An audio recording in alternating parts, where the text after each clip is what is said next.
안녕하십니까. 헛방 날린 사주상담 이야기 31번째. 오늘은 불행문자가 무조건 이름에 흉하다고 했다가 헛방 날린 상담 이야기를 해보려고 합니다. 오늘 헛방 이야기는 애청자분께서 보내주신 사연입니다. 먼저 사연을 듣고 이야기를 계속 해보도록 하겠습니다. 선생님 안녕하십니까. 선생님 동영상을 자주 시청하고 있는 애청자입니다. 저는 역학 공부를 하고 있는 사람으로서 가끔 지인들 사주풀이를 해주곤 합니다. 얼마 전 지인께서 자신의 이름이 본인 사주와 맞는 이름인지를 문의해 왔습니다. 이름이 맑을 숙자의 아들자자 숙자입니다. 보았더니 모두 불용문자로 되어 있더군요. 그래서 제가 배운 대로 이름이 불용문자에 쓰이면 안 된다는 것을 말씀드리고 이름이 불용문자, 즉 이름에 쓰지 않는 한자로 되어 있어 좋지 않습니다 라고 말씀을 드렸습니다. 그랬더니 그분께서 말씀하시기를 저도 몇 군데 상담을 하고 나중에 내 이름에 대해서 물어보곤 했는데 어떤 역학원에서는 지금과 똑같은 얘기로 불용문자로 되어 있어 좋지 않다고도 하고 어떤 역학원은 사주에 따라 불용문자도 이름에 쓴다고 하니 헷갈려서 물어오셨다고 합니다.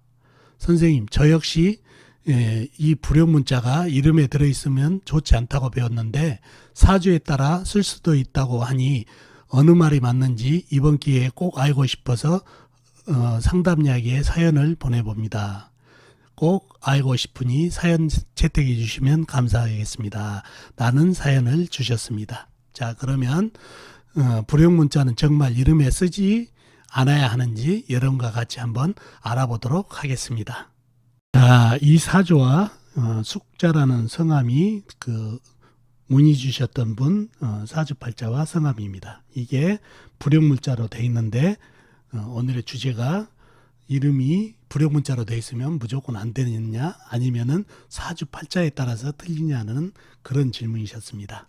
그래서 본인은 불용문자로 되어 있으면 무조건 안 된다고 그렇게 얘기했다가 아니다는 그 반박을 받아서 어떤 게 맞는지 저한테 질문을 해오셨네요.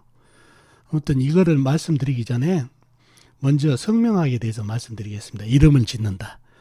자, 이름을 짓는데 사주학을 모르고 이름을 짓는다는 것은 말이 안 됩니다.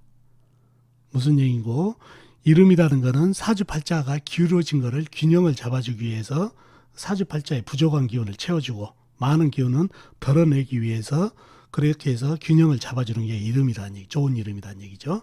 근데 사주팔자를 모르고 사주팔자에 어떤 기운이 부족하고 어떤 기운이 넘치는지를 모르면서 이름을 짓는다는 것은 치수도 안 재고 옷을 짓는 거하고 똑같다는 얘기죠. 그래서 사주팔자를 모르고 사주팔자를 정확하게 파악하지 못하고 이름을 짓는다는 것은 모순이라는 얘기죠. 절대 안 된다는 얘기죠. 그래서 사주팔자를 잘 푸는 분들이 이름도 좋은 이름으로 잘 지을 수 있다는 것을 말씀드립니다. 이거는 꼭 알아두시면 좋겠네요. 자, 이름이 제대로 돼 있느냐 안 돼 있느냐, 불용문자는 이름에 쓰느냐 안 쓰느냐. 결론부터 말씀드리면은 성명학에서 보면은 불용문자가 상당히 수가 많습니다. 그러면은 이 불용문자를 이름에 넣으면은 하천하고 고독하고 불구 단명 가난 등 나쁜 상황이 모두 벌어진다고 나와 있다는 얘기죠. 근데 정말 불용문자를 누구나 넣게 되면 그렇게 살까요? 아니더라고요. 불용문자가 이름에 분명히 있는데 아주 잘 사는 사람도 있다는 얘기죠. 모순이죠. 역시 사주 형국에 따라서 불용문자에 해당하는 경우에 따라서 흉한 경우도 있고 오히려 기대한 경우도 있다는 얘기죠. 그래서 한번 어떤 경우인지 여러분과 한번 풀어보도록 하겠습니다. 자, 이름이 나한테 맞는 이름인지 알려면은 사주를 정확히 뜯어야 된다고 그랬죠. 파악을 해야 된다고, 형국을. 자, 그러면 먼저 사주의 형국을 한번 파악하기 위해서 오행의 분포부터 한번 알아보자고요. 본인 간목은 큰 나무, 그죠? 연간 간목도 그러면 큰 나무가 되겠죠. 오화 작은 불, 병화 큰 불, 자수 작은 물, 임목 큰 나무, 기토 작은 흙, 사화 큰 불, 이렇게 형성이 됐네요. 사주에 나무하고 불이 상당히 많죠. 안 보이는 오행은 쇠. 이게 지장간 안에는 사환의 경금이 들어있죠. 이런 형국이고, 그 다음에 육지는 오늘 생략하죠. 이게는 사주 풀이가 아니고 어떤 오행이 많고 적음을 알기 위해서 하기 때문에 육지는 생략하고 바로 사주 형국을 파악해 보자고요. 간목이 자월에 태어났네요. 겨울에. 그러면 등력이겠죠. 나를 생해준 오행이니까. 자, 등력했고 내편 한번 찾아보자고요. 내편은 같은 나무 아니면 물이죠. 수생목 해주니까. 그러면 나무를 먼저 찾아보면 큰 나무, 간목, 임목이 나한테 힘을 보태고 있네요. 그 다음에 물은 자수. 요렇게 내 편이 있고 나머지 기토, 사화, 병화, 오화가 남의 편이 됐다는 얘기죠. 더 깊이 한번 보자고요. 더 깊이. 이 사주가 겨울에 태어났지만 사주의 이 불기운을 한번 보자고요. 큰 불, 작은 불이 있는데 이 큰 불들이 나무의 생조를 받고 어마어마하게 불이 일어나기 시작했다는 얘기죠. 그 이유가 이 자수, 물이 말라버려서 그래요. 어떻게 말랐냐? 이 작은 물을 간목, 임목, 이 조그만한 물이 이 많은 나무 하나 먹여 살리기도 힘들다는 얘기죠. 이 물이 먹기도 바쁜데 이 조그만 물로 흙에다 갈라쳐진 흙에다가 물 주랴, 불 식혀주랴, 나무에다 물 주랴, 고군분투하고 있지만 거의 말라버렸네요. 말라버렸어. 이 작은 물 가지고는. 그런 형국이다 보니까 사주가 또 불바다 사주가 되다 보니까 자연히 이게 또 물이 말라버린 거는 인지상정이고 좌우충까지 당했다는 얘기예요. 그러니 물이 거의 말라버렸다는 얘기예요. 그래서 이 사주는 불바다 사주가 됐네요. 불바다 사주가. 그래서 불바다가 사주가 되다 보니까 나무는 타버리고 흙은 갈라터지고 물은 말라버리고 쇠는 녹고 아주 형국이 불바다 형국이다 보니까 모든 걸 태워버리고 녹여버리는 그런 현상이 되다 보니까 여기다는 이 사막 같은 사주에다가는 물을 잔뜩 집어넣어줘야 이 불도 좀 꺼트려주고 나무도 물 먹어가지고 좀 살고 흙도 갈라타진 것도 좀 축축하게 적셔줘서 나무를 심더라도 나무가 자랄 수 있는 옥토가 되겠다는 얘기죠. 물을 잔뜩 넣어줘야 되고 그 다음에 쇠 기운을 심어줘야 되겠다는 얘기예요. 쇠는 물을 갖다가 정화시켜주고 물이 계속해서 콸콸콸 솟아오르게끔 하는 게 쇠 기운이죠. 그래서 쇠 기운을 넣어주고 또 사주에 물하고 쇠 기운이 부족하니까 그걸 채워주는 의미도 된다는 얘기죠. 그래서 이 사주에다는 물하고 쇠를 넣어줘야 사주가 식혀주면서 균형을 잡을 수 있는 사주팔자가 됐다는 얘기예요. 그래서 이름에다 물하고 쇠를 넣어주면 아주 좋겠다는 얘기죠. 자, 근데 숙자라는 이름이 숙자하고 자자가 모두 불용문자예요. 이름에다가 넣으면 안 되는 글자인데 이 숙자가 삼수변 보이죠? 이게 자원오행으로 한자에 자원오행으로 물기운이 잔뜩 들어가 있는 한자고 이 자자 있죠? 자자도 물기운이 잔뜩 들어가 있는 한자입니다. 그러니 사주에 부족한 물기운을 상당히 채워주고 있죠? 그죠? 그 다음에 한글 발음오행을 보자고요. 숙자. 시옷은 쇠죠? 금. 그 다음에 지읒은 마찬가지 세다는 얘기예요. 역시 사주에 부족한 쇠 기운을 발음오행에서 잔뜩 채워주고 있네요. 오, 이름 한자 자원에서 물을 잔뜩 넣어주고 발음오행에서 쇠 기운을 잔뜩 넣어주고 상당히 사주에 보탬을 많이 주고 있네요. 자, 이렇게 보탬을 많이 주고 있는데 단지 불용문자라고 해서 쓰면 안 된다. 이름을 개명해야 됩니다. 아닙니다. 불용문자라 하더라도 이 한자 자원오행과 그 다음에 발음오행에서 나오는 그 발음오행 기운이 사주에 부족한 기운을 잔뜩 집어넣어 주기 때문에 이 이름을 써도 좋고 아주 오히려 더 좋은 기운을 주는 이름이라는 얘기예요. 그래서 뭐 이런 이름이 불용문자니까 개명해야 됩니다 하면은 안 된다는 얘기예요. 그래서 이 사주의 부족한 기운을 채워주는 괜찮은 이름이고 써도 좋은 이름이 되겠습니다. 아셨죠? 자, 이 사주도 한번 보자고요.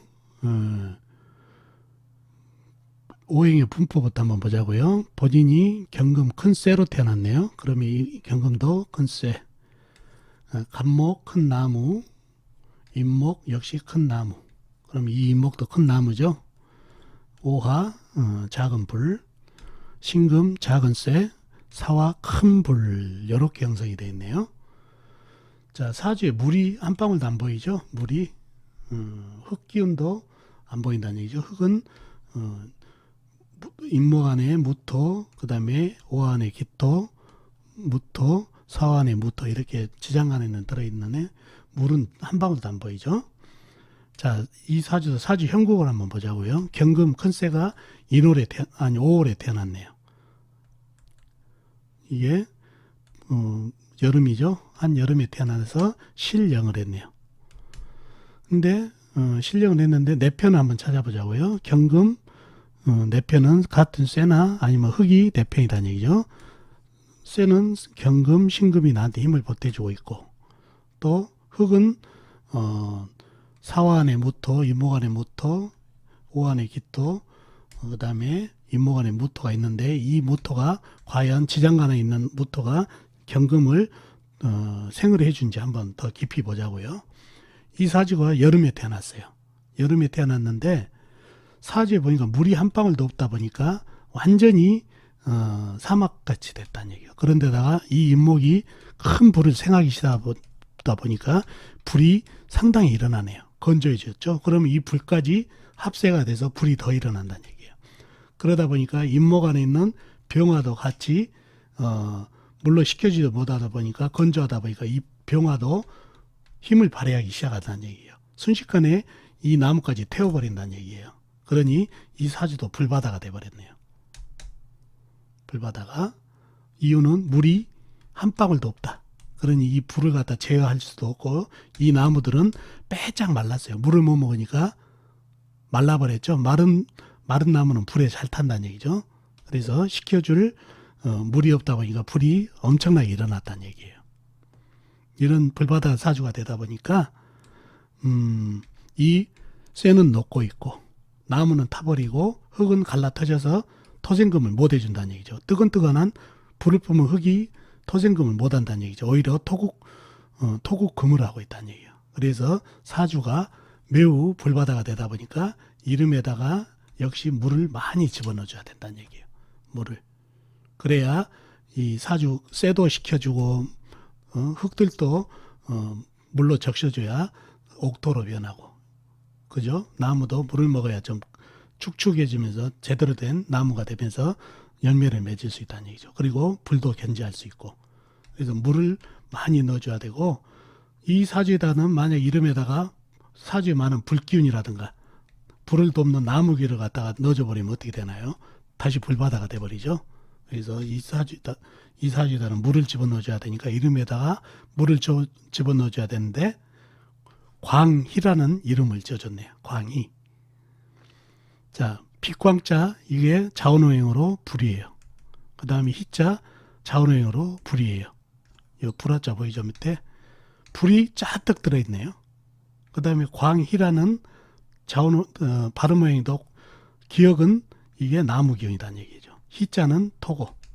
그래서 사주에 너무 많아서 탈인 나무를 또 채워주고 있다는 얘기예요. 그래서 한자 자원오행에 불기운이 잔뜩 들어있고, 그 다음에 발음오행에 나무까지 가세해서 오히려 사주에 많은 흉한 불하고 나무를 잔뜩 넣어주니 이 이름은 안 좋다는 얘기예요. 더군다나 광자 희자가 이게 불용문자라는 얘기예요. 불용문자.